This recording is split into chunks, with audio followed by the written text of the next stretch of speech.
What's up, YouTube? Alright, it's time to discuss my personal biggest pet peeve when it comes to interpersonal relating. And I'm talking about with friends, family, co-workers, intimate relationships. It's misattribution of error. Alright, now that happens when someone tries to claim that their behavior is caused by someone else's behavior. Alright, I'm going to give you a personal example of when this happened to me with a complete stranger. And so I was at the checkout counter at a convenience store. And so, there was a line behind me, but I was with my little girl, and she was about 3 or 4 at the time. And so I was there finishing up. And so I guess I had to put my money in my wallet or something like that. And so the cashier called the next guy up. So he almost ran over my child. Like, he almost acted like he wanted to walk over my child. And so I was like, hold up, did you not see this baby here? And he said, well, she told me to go forward, meaning the cashier told me to come forward. And I looked at him, I said, don't put that on her. She probably did not think that you would step over a small child to get where you were going. She probably assumed that you would look where you were going before you got there. But he tried to put the blame on his behavior onto someone else. That's a misattribution.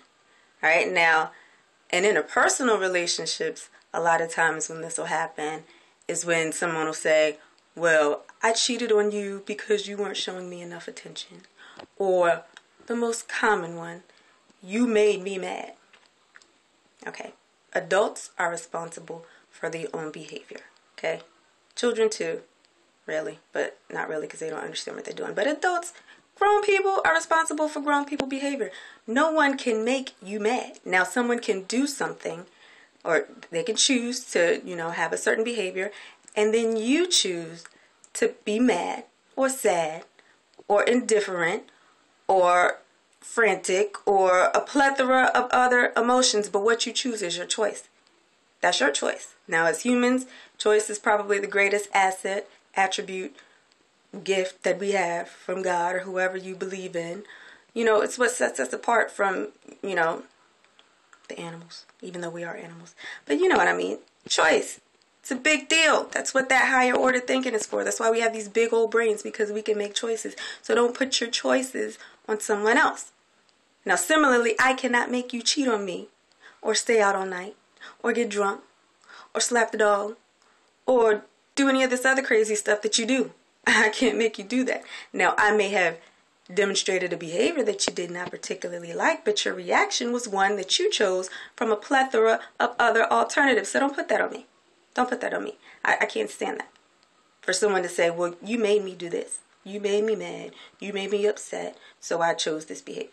No, you chose the behavior because that's the behavior you chose.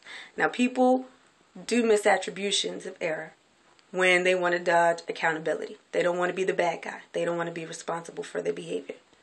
I punched the wall because you were upset. Therefore, you shouldn't have been nagging at me. I was trying to walk away. I punched the wall. That was your fault. No, you punched the wall because you're retarded and you cannot deal with your emotions. And that's the choice that you chose to make as grown up. Okay? Now, a lot of times, women will do a misattribution when we choose to be the bad guy because we don't want the other person to be the bad guy. We don't want the other person to be accountable and to be wrong, because then that means that we have to confront the negative behavior and, deal with what that means for us, the resulting consequences that have to come after a negative behavior, right? And it's been shown that men tend to adopt more confrontational styles and women tend to adopt more tend and befriend, cooperational, avoiding confrontational style. And that's, adaptive because, it helps ensure the survival of ourselves and our children. And I'm getting all scientific with it. It's all in the book, put you on game. Link below to where you can purchase or check it out or whatever. But anyway, yeah, we women a lot of times don't want to be confrontational per se. So we don't want to confront a negative behavior and acknowledge that, you just put the Zoll on my wall. You could possibly kill me in my sleep and I probably shouldn't be here.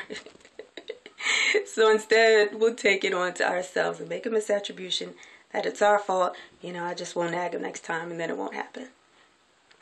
Okay. So you see where misattributions lead you, It overwhelmingly leads to the problem not being resolved because the behavior is not being appropriately addressed. You know, the causation of the behavior is not being examined from where it really is. You know what I mean? You're not looking at the real cause of the behavior. You're putting it onto something else. So the behavior then cannot change.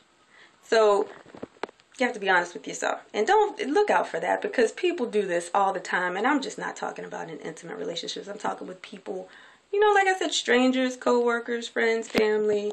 You know, people just don't want to be accountable for their behavior for whatever reason. And so since it's so rampant, people are getting real skilled at misattributing error.